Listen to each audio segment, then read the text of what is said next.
Okay, for this one, it is a little tricky. You need to make sure that when you do the auto forms based on the tables, you actually have to click on each of the tables, um, and then the form should match the names of the table. So I'm going to do courses first, and then I'm going to create, and I want a form. All right, from there, I'm going to do enrollments. Same thing, create, form, and then students, create, form. And then from that, number 2 says add a button to each form that will advance to the next record. So here's the button. Click and drag it down under last name. Click again. And we want to record navigation. That's fine. But you want to go to the next record. Select next.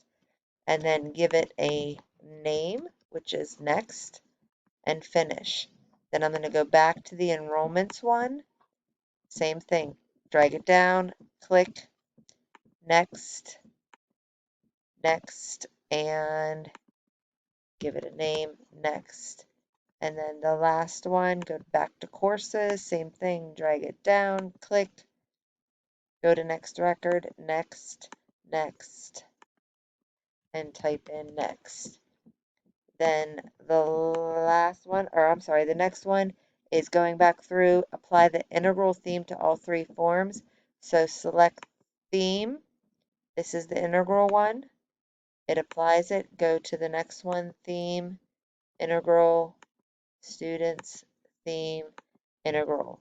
And then add the logo to all 3 forms. So the logo is right here, MCC logo, hit enter, it adds it to students, go to enrollments, logo, again, double click if you want, and then courses, logo, double click, and then the last thing is save forms. You have to save all forms. So I'm going to click save. There's my courses.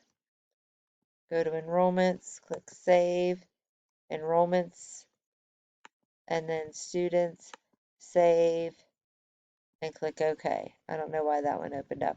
Check your answers. Make sure that you got all of them correct.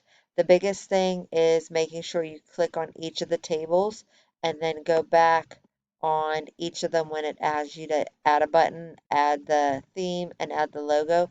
You have to go back to each one and then save each form separately. All right, that's it for that.